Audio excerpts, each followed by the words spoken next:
好，那各位好，那非常有荣幸的来这边跟大家讲，就是这个深度学习的机制跟开源工具的介绍这样子。那我名字叫 Isaac，就是如刚刚他所讲，是一个蛮特殊的名字这样。那我现在我本身是有在很多的地方教 Deep Learning 啊，然后现在也从事这方面的研究，然后对，帮我解释，没关系。那讲到因为我其实那时候在准备这个投影片的时候，我在想说，就是各位来宾不知道对于 Deep Learning 的了解有多深哦，所以我那时候想了一下，就决定说我前面要跟大家介绍一下，就是说，大概简单的介绍一下 Deep Learning 到底在干嘛。然后至于是趋势面的部分的话，我会跟大家讲说目前最新的 paper 啊，或者说有一些商业应用有哪些应用，然后最后跟大家介绍一下，就是目前 Deep Learning 有哪些比较有名的 open source 的。好，那在开始之前呢，我们先来谈一下，就是说为什么 Deep Learning 就是最近那么夯这样子？那其实呢，我自己归纳Deep Learning 有2个重点，就是说为什么它现在那么夯的原因。第一件事情就是这件事情，就是说大家可以看到这是2条线，那大家可以看到 x 轴是资料量，也就是说呢，当你今天要做一个预测的系统好了，那假设你今天要预测，假设明天股票涨或跌好了，类似这种题目好。那今天你只要给电脑，以往的做法呢，你只要给电脑很多的资料呢，它的确一开始会上升，但是它到达了一定的水平以后，它就好像有个瓶颈，一直卡住上不去。对你不管再给它越多的资讯啊，越多的 data， 它就是好像有点卡在这边。但是呢，在 Deep Learning 的时代呢，因为我们类神经网络哦，又或者说Deep Learning 又有另外一个名称叫类神经网络的兴起哦，还有成功的突破。它现在我们已经可以做到，就是你今天喂给它越多的资料，它就可以像这条蓝色的线一样，就是它的准度啊，可以随资料量给它越多，然后它越准。这是其中一个 Deep Learning 它很 powerful 的地方，这样子。那再来是第2个部分哦，其实我觉得第2个部分才是 Deep Learning 更重要的重点，就是说以往啊，我们以前要做一些，就像说我们要做影像辨识好了，我们可能就要做 Feature Engineering。什么叫 Feature Engineering？ 它的意思就是说呢，假设我们今天要做猫跟狗的辨识好了。我们可能就要找猫跟狗的专家来，然后来研究说，猫跟狗到底有什么特征？可能猫的脸比较方，狗的脸比较圆啊，我随便讲的。但可能我们就找一堆专家来，然后开始去做一些人工的去做 feature engineering。但是呢，其实在 deep learning 的世界里面呢，它不需要这个 feature engineering， 它会它会自己去学到那个猫跟狗之间的关系。你只要跟电脑讲说，这张照片是猫，这张照片是狗，这张照片是狗，那张照片是猫。然后呢，电脑就会自己学出关系，它们之间的 pattern 这样。对，所以我觉得第2点是Deep Learning 更重要一点啊，我个人觉得比第1点来的重要这样子。对，那对，那我刚刚就有举例猫跟狗的那个范例这样子。那我这边又举另外一个例子，假设你今天要做一个影像辨识，你想要辨识0或1好了，0或1。那传统做法会怎么做？传统做法我们就可能找一堆专家来研究到底0跟1到底差在哪边。然后你有可能做一些 feature engineering， 你可能就会抽第一个 feature， 到底这个黑色的部分是不是圆圆的？那如果它是圆的话呢，它可能是0的几率就很高。可能第2个 feature 可能就是黑色跟白色的那个 pixel 的比例有多少，你可能把它当第2个 feature 这样。所以大家可以想象一下，可能0可能会稍微比1大一点，所以黑白的比例来说的话，黑色的比例比较高的话，可能是0的几率高一点。你可能就抽，然后你找了那一堆专家来，然后抽了 n 个 feature， 这个 n 可能是几千或几万非常多。那可能最后一个 feature 是那个中间的这个 pixel 是白的还是黑的这样子。那可能白的话，正中间这个 pixel 是白的话，可能0的几率比较高。那黑的话1的几率比较高。你可能这样抽了那个 feature。那最后呢，你抽完了千辛万苦抽完了 feature， 做完了那个特征的抽取，后再丢到我们传统一些 machine learning 的方法，像 SVM 啊、regression 的方法等等等。这就是一个传统的流程。那传统流程呢，它有2个比较很大的麻烦。第一件事就是你抽了这 n 个 feature 啊，你会花很多的劳力，所以你的成本会非常高。你要请那些影像专家，然后请很懂这个 domain knowledge 的专家去看说这个影像到底有什么特征然后去抽这 n 个 feature。第2个我觉得是更重要，第2个是它会有些偏差。例如像我刚刚说的，假设做猫跟狗辨识，我自己可能我小时候的经验觉得猫的脸比较偏方的，狗比较偏圆的，这是我个人的偏见，但实际上不一定啊，实际上是不一定的。所以传统的 feature engineering 呢，就是有这2个一些不太好的地方这样子。所以到了 deep learning 世界呢，就比较不一样deep learning 世界，如果你今天要做0跟1的辨识啊，你只要跟电脑讲说，这张是0，这张是1，这样是1，这样是0。那你可能收集了非常多的 data， 然后丢进去给 deep learning 的 model， 它就会自己学到这两个之间的关系。到这边 OK 吗？如果可以的话呢，我们来再来跟各位讲一下什么叫 deep learning 这样。基本上呢，因为 deep learning 呢这几年实在太成功了，这基本上每天报章杂志啊、媒体都在报道这样子。但是所以很多人一直认为 deep learning 等于 AI 这样子。那我这边要特别跟大家强调一件事，就是其实 AI、machine learning 跟 deep learning 是有层次上的关系。那 AI 呢，应该是一个最广泛的，就是它是一个最大的圈 AI 领域。然后呢，它里面有一个分支叫做 machine learning。然后呢，它 machine learning 里面有一个方法叫 deep learning。那为什么我们常常最近把 deep learning 把它直接等于 AI 是因为它实在太成功了。它在最近有非常多，不管是影像上面啊，或者说做翻译啊，或者语音辨识啊等等等，它都有非常重大的突破。所以有时候会被混淆啊，有时候会就是可能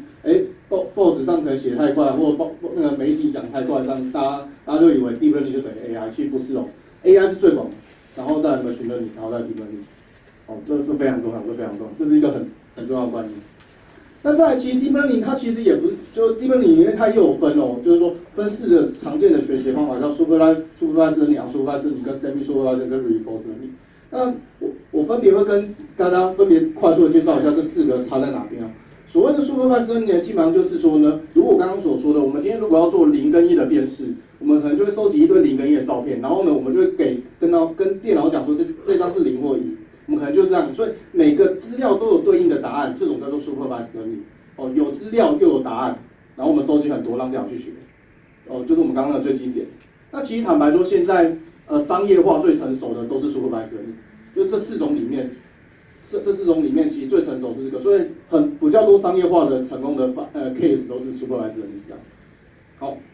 再来是supervised learning，supervised learning 呢，它顾名思义就是刚刚那个相反。那相反是什么意思？就是说你今天有一堆资料，但是你没有答案。就像说你今天可能要辨识0到9的手写辨识，像这个样子。那你没有答案哦，你都收了一堆0、1、2、3、4、5、6、7、8、9的图片，你期望什么？你期望的是电脑它自己找到说哪张照片跟哪张照片非常相似。就像说，0跟0之间可能都在这个区块，电脑其实知道说可能落在这个区块的图片都是0，然后呢7可能在这个区块上。所以呢，在 unsupervised learning 里面呢，它是只有这些原始的 data， 它并没有这些答案，它并没有这样，所以它是跟 supervised learning 是蛮好做区隔。那这个专业术语我们叫它 clustering， 就是聚类的。好，那再来是 semi-supervised learning， 那 semi-supervised learning 其实也是像这个 semi 这个英文字一样哦 ，semi-supervised 就是有部分有答案，有部分没答案这样，所以这一部分也是一个非常热门的一个 topic 这样。那最后一种叫做 reinforced learning。reinforced learning 是什么嘞 ？reinforced learning 基本上就是呢，我常常就比喻，这很像是妈妈教小孩一样，就是今天如果小孩不乖，你就会打他嘛。那小孩表现很好，你可能就买糖果给他吃啊，鼓励他这样。其实 reinforced learning 就是妈妈教小孩概念，就是假设你今天要做我们回过头来刚刚那个 example， 如果你希望做一个0到1的手写辨识，你就先让电脑随便去选。那假设你今天跟他讲说我要拿1，好，你发一个指令给电脑说我要拿1，就是他不小心拿错了，拿成0了，你就给他一个 negative feedback， 就像小孩做错事了，我们打他屁股，希望他修正这样。那如果他真的拿对了，你给他一个 positive feedback， 哦，你给他一个正向的赏酬，让他下一次呢也会真的拿对这样。所以 reinforced learning 呢，常常就是初学者可能比较容易会搞混啊，就是 reinforced learning 跟 supervised learning 差。其实大家可以想象一下 ，reinforced learning 它是没有 label 的，它这个是没有 label 的。这个有点缩小，不过没关系。那接下来跟大家探讨一下，就是说什么叫做学习哦？我们常说 AI 人工智能，然后电脑变很聪明，这样就是感觉听起来很玄很神。但是我这一张图其实要跟大家讲说一件事，就是其实 AI 学东西变聪明这件事其实没有很神，它只是在找一个函数而已。哦，这个函数不知道为什么被缩小。这个函数，其实我们只是在找一个函数，这个函数干嘛嘞？这个函数的用意是，你今天给它音档，哦，它会知道说，它里面在讲说的是 hello， 然后你给它一张图片。他说这张是2，或者说你给他今天的股价，他会跟你讲明天股价多少。所以其实我们从头到尾都在找这个函数。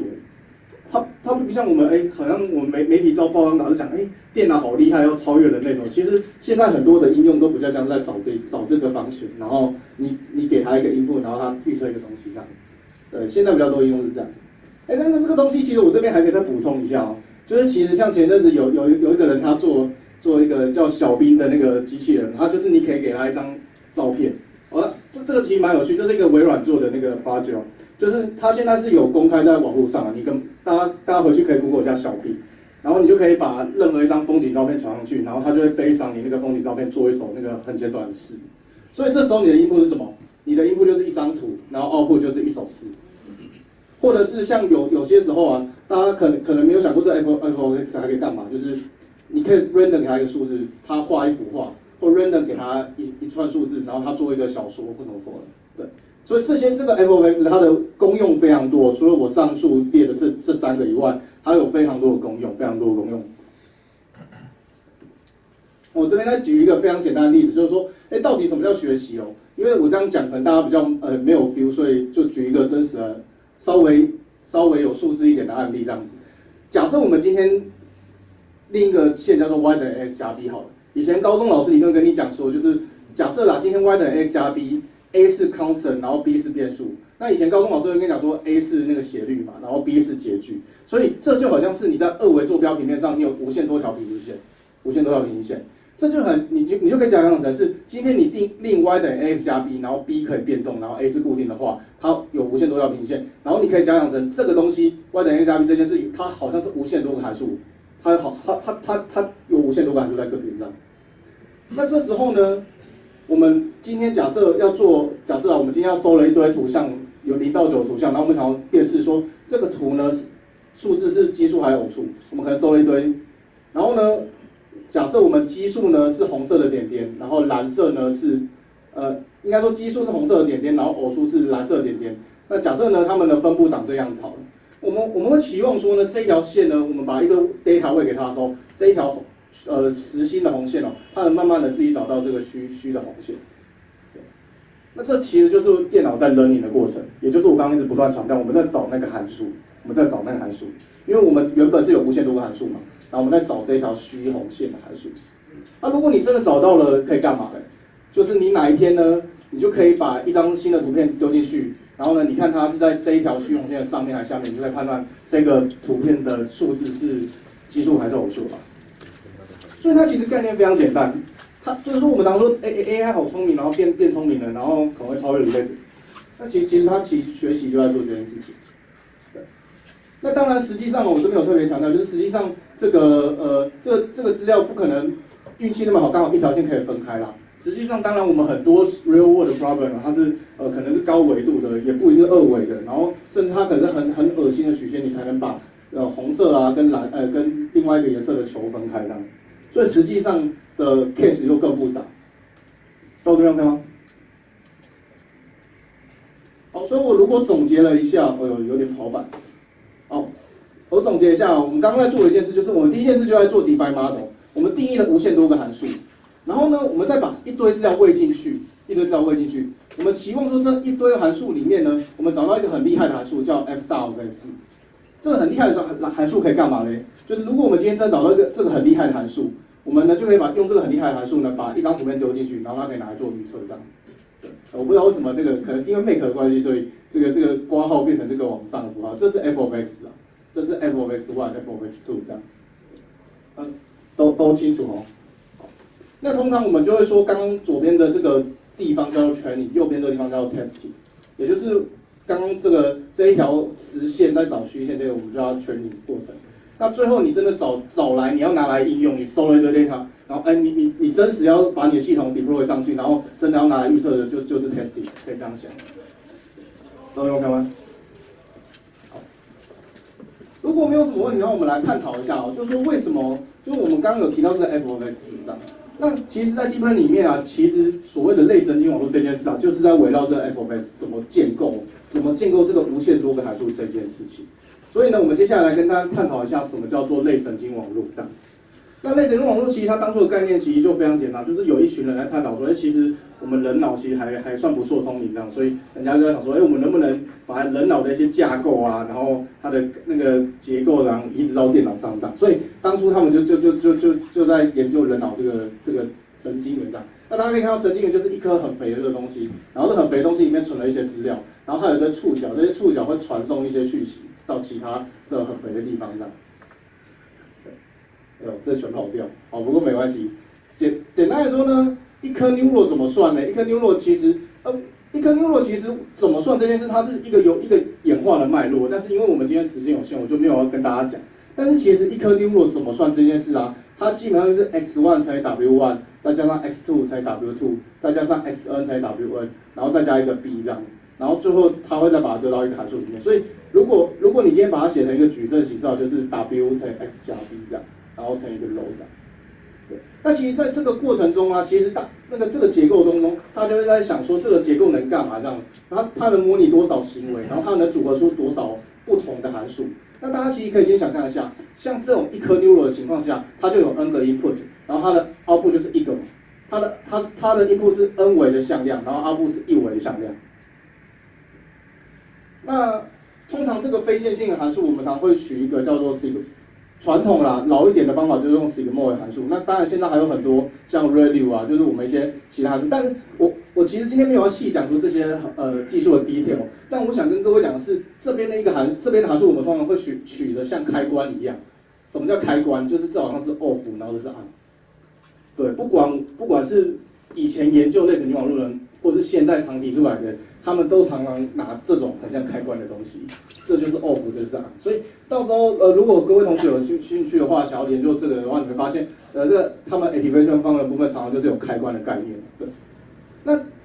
当他们定义完了这个一个类神经怎么运算以后，他们就要开始想说这个东西它有多少能力，能模拟多少行为哦。所以呢，他们那时候在过程中就有发现说，你如果今天把这个 neuron 往宽的方向加，它好像能力又变更强，或者是说你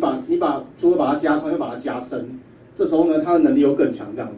所以为什么我们现在常说 deep learning， 就是因为我们发现除了加快以后，我们会把它开始渐渐加深，然后它能力就更强这样子。那如果你今天去看一下，就是说你加深了以后呢，你的 input 变成什么？你的 input 就是变成 n 个数字嘛，也就是说 一个 n 维的 vector， 然后你的 output 就是一个 n 维的 vector，output 可能就有 n 个 neuron， 所以就是 n 维的 vector 这样。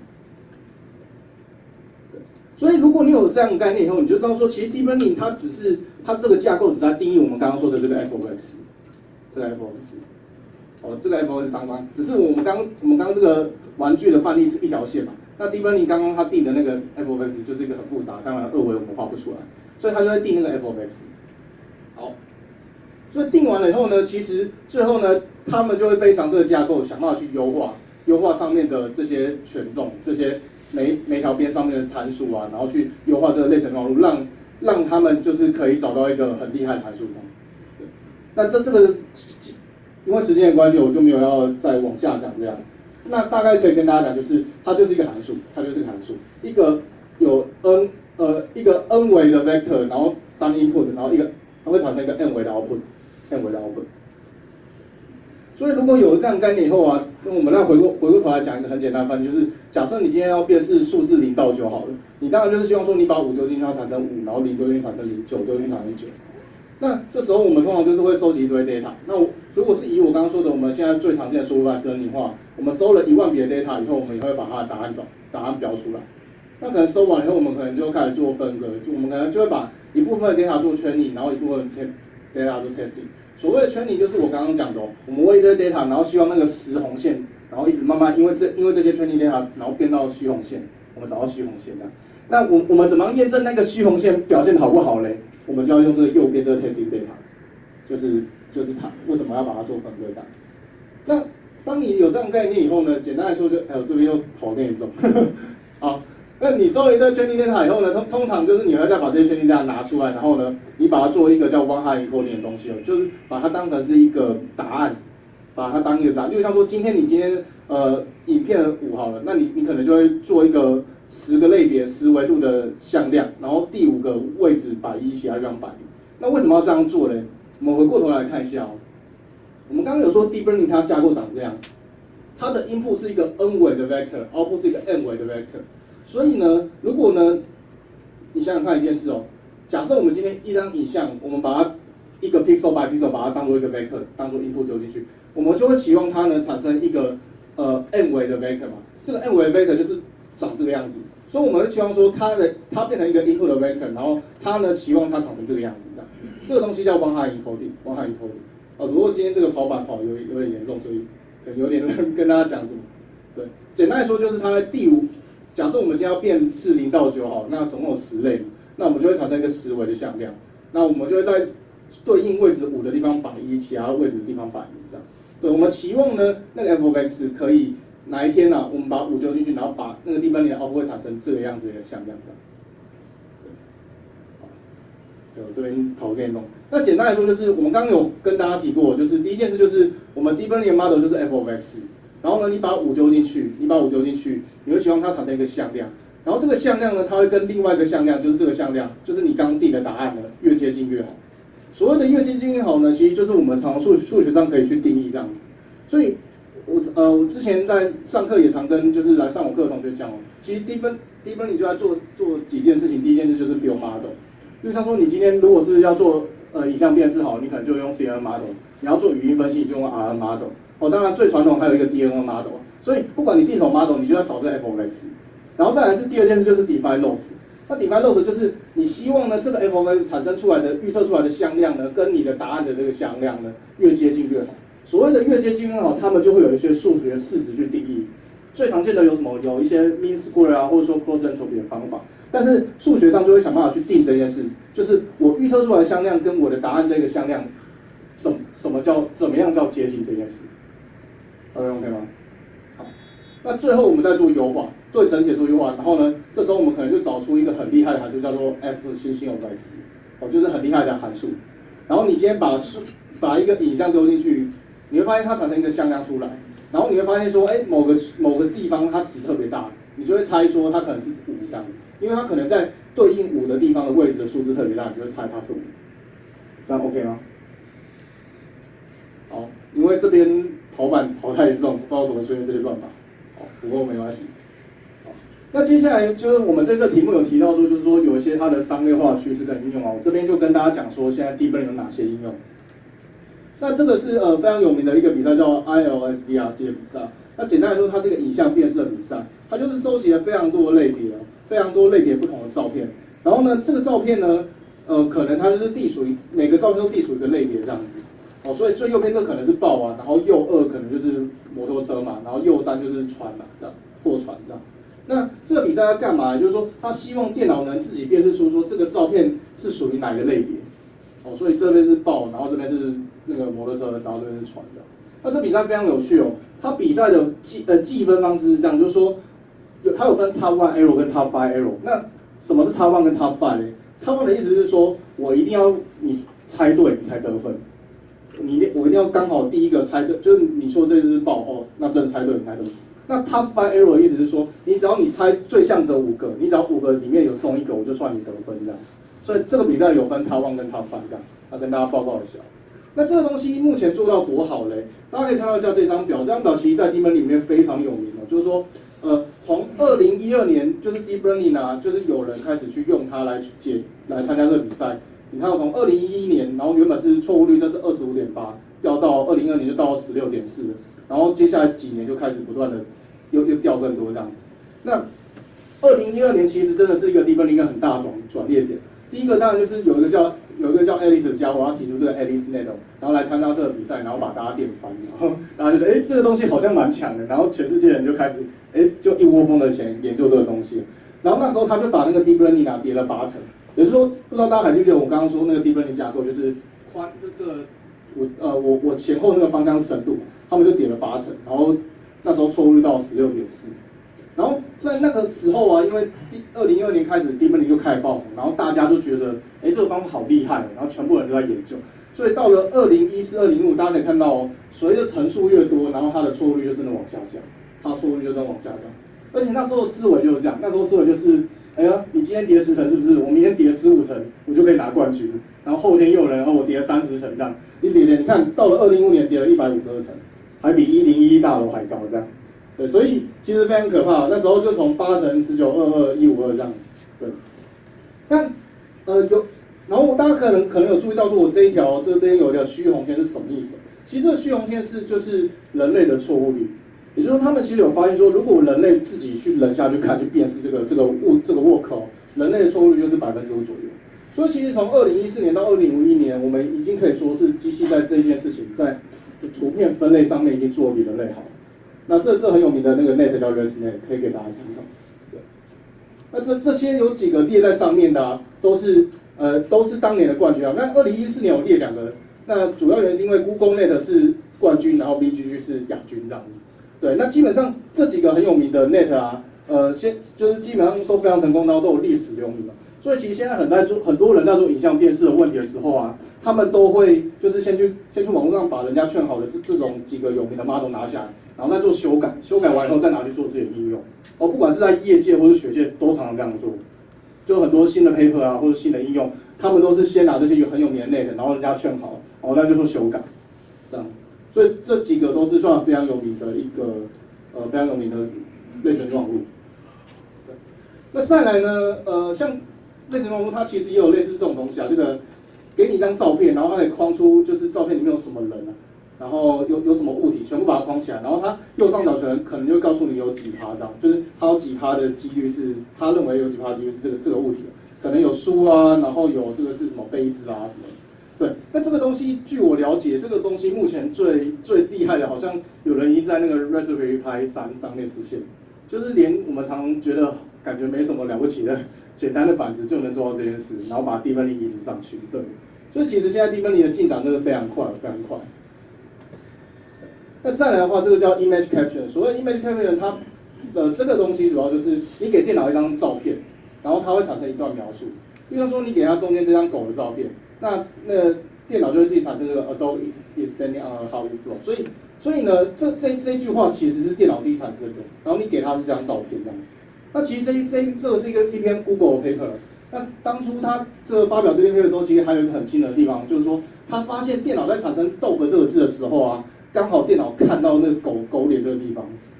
非常可怕。就是其实电脑是真的，它不是乱掰啦，就是它真的在产生这一段话，然后产生关键字的时候，真的就在看这边了。然后相同的情况也有在其他图发现，就像右边这个好了，假设那个有这个 stop sign 啊，它在产生这个 stop 的时候，它是真的看在这边啊，它真的有注意到这边啊。那这件事其实是非常 surprising 的，就是令人觉得惊讶这样。那再来是这个 image style， 这也都是一个很常见的类型网络应用，就是你今天给它一张照片，然后你可能给它一个反骨 style， 然后它就可能变成有反骨 style 的猫这样。对，这其实是非常常见的应用。对，我每次看到这种应用，我都会觉得说，就是到底我现在随便把他们 OpenCode 载来玩，到底他们能做多好？所以我自己也玩了一下，就是玩照片，然后把反骨 style 弄进去，然后就变这样，好像僵尸这样。对，然后就是我原本的照片，还有这是毕卡索的风格，然后就把它变这样，对，很像僵尸。对，那这其实在类神经网络里面都非常常见哦，现在满街都是这种应用，就。这已经不是新鲜事了，不是新鲜事。这个东西其实我那时候看到，我就在想一件事，就是说这个东西如果我们做好一点，我们是不是可以辅助设计师？比方说可能有些设计师平时就会接案啊，帮人家东接西接案子，那是不是今天假设有一个案子来了，他可能某个案主他要的 spec 好，可能跟过去某些很像，然后把过去的作品拿出来，然后做风格迁移，然后再修一修，然后就再给客户就好了。我那时候在想这件事情。所以我觉得这个东西其实并不是说，感觉好像没什么用处。其实我觉得他们如果能把它做到很极致，其实都是很多的商机的。那再来就是最基本的，那还有那种翻译机啊，就像说你给他一张照片，它可以把这不知道什么文的翻成英文这样，这种都很常见的应用。像 Google Translation 啊，或者有一些 APP 其实都已经有这种功能。对。那接下来呢，这个也蛮有趣的，这个就是让 AI 自己去念莎士比亚。然后念完以后自己产生一篇文章，所以这篇文章是那个 AI 自己产生的，每一个字都是 AI 自己产生的。对，那根据那些英文很好的人的说法是，它就产生的非常棒，就是很有莎士比亚风这样子。但是我这个人就觉得说，就是我从小到大都讲中文，然后就是看这个英文没有 feel， 所以我最后就直接把那个金庸小说《神雕侠侣》丢进去。这个是金庸小说《神雕侠侣》丢进去，然后我给电脑念一遍的情况。就跟电脑念一遍《神雕侠侣》还笨，就是你看那边语无伦次这样子，然后我给他念5遍，杨过哦，有那个名字都有，你看都有一些金庸 style 哦，龙道，然后给他念20遍，一灯大师啊，然后给他念100遍，然后你发现其实他给他念越久，他真的有越强趋势啊。你看什么古墓啊，什么终南山啊，你看这种很厉害的词，这都不是我自己打的，这是电脑机器产生的哦，我没有唬烂，我有 open source 在网络上，如果各位有兴趣可以拿来玩这样子。对，其实后来我发现一件事，就是因为中文其实比那个英文还难选啊，因为我们的那个中文比较难，比英文还难。对，我后来有做一版，就是我把那个《神雕侠侣》啊、《射雕英雄包》，反正经文我写过，全部丢进去就对，因为我觉得只有《神雕侠侣》好像太弱了，就是那个 data set 还不够多这样。对，这边就是一个很好的案，我这边粉红色的就有框，就是因为《神雕侠侣》它资料量太少，所以它一开始有时候会那个有点语无伦次这样。对，有时候会这样。对，好，反正这个就是曾经做过一些有趣的小发掘。那再来，如果你要讲趋势，当然刚开场白也有提到嘛，就是有 AlphaGo。这个 AlphaGo 其实蛮厉害，就是AlphaGo 不知道大家有没有 follow 这个新闻，就是他打败了什么李世石跟柯洁啊，但是毫不留情。我记得那个柯洁那好像是3-0打人家 KO 这样，对，完全毫不留情哦。那其实为什么当初会选择那个什么，要以这个围棋当一个 benchmark 啊？原因是因为围棋在众多企业里面算是超级无敌难的，但复杂度算超级无敌高了。之前好像有人在算，好像说什么它的那个复杂度还比那个什么宇宙的原子还多，还是什么鬼？对，反正它的复杂度就非常高，就对了。那所以大家一直觉得说，如果这件事电脑能做的比人类好，代表说电脑一定可以做更高阶的决策。而且我觉得最可怕的不是在这边，最可怕的是在那个去年的10月，他们又 release 一版叫 AlphaGo Zero。那这家伙更变态，就是他在40天内就可以打败他过去所有版本的 AlphaGo， 也就是说跟李世石打的 AlphaGo， 还有跟柯洁打 AlphaGo 这样，只花了40天。而且他们用的方法又有点不太一样，就是他们这个 AlphaGo Zero 他是给他一堆规则，然后让他自己去摸索这样。那相较于原本版本的 AlphaGo， 你还要喂一堆棋路给他，所以其实那个层次上是有差的这样。对，这个我觉得这还不够惊人，就是他40天打败。我觉得最惊人是这件事情，就是这个是他们整个演进过程哦，就是从第一代啊，其实我不知道它是第几代，但是它每一代的版本演进下来，它所花的功耗跟它的运算资源都不断下降。也就是说，它花的资源比以前少，但又下的比以前好，你不会觉得这件事很可怕吗？就很像是就很像我们科技常听到什么摩尔定律，就是我们明明那个晶片越来越便宜了，然后但是效能又越来越高这样，这真的很可怕。科技就是这样，科技就是这样。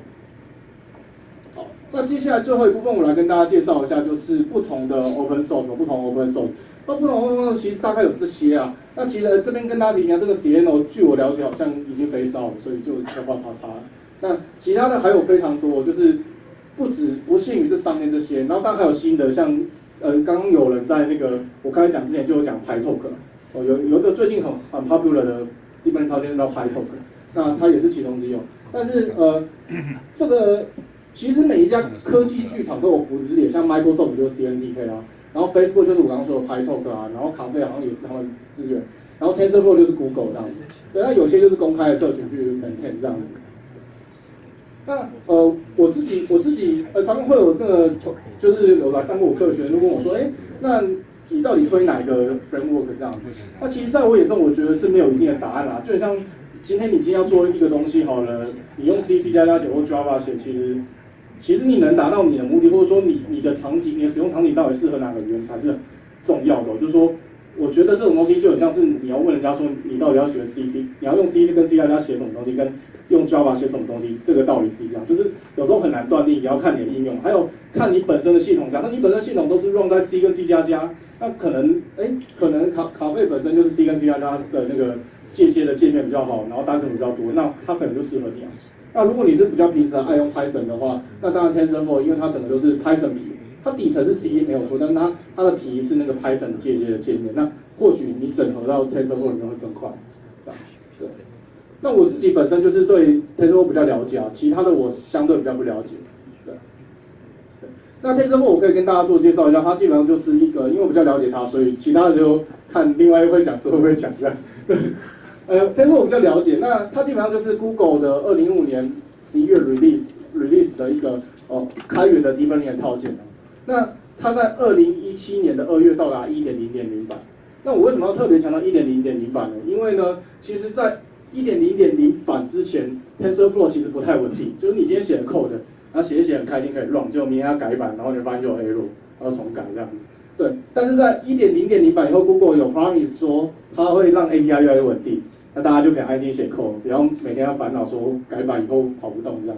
那它 open source 连接在这边，那它有相关多的 ecosystem 哦，包括它有一些 TensorFlow 资源啊，它是一个可视化，可以帮你可视化你的类神经网络长什么样子的一个套件。那它有支援 TensorFlow Recode， 就是它可以加速你的记载你的档案啊，然后读取你的档案的这个套件这样。那它当然也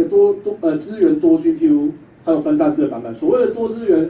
分散式的版本跟多 GPU 版是什么意思？就是说，假设你今天有10台主 server 好，然后每台 server 都有 GPU， 那你可以把一个 work 拆成，就是丢到这10台 server 上，然后各自的 GPU run 完以后，各自再把成果回报给中间那个，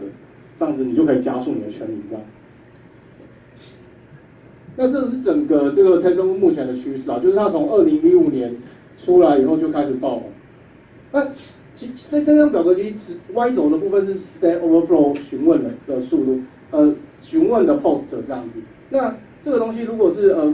各位是在那个科技工作的话，应该都不陌生了。就是 Stack Overflow 常常就是我们工程师有问题，就会上去里面 Google 然后问问题，然后看人家怎么解。那这个就是它的 PO 几篇啊，它 PO 了几篇，然后大家可以看到它 release 出来后，明显的就爆量这样子。对，所以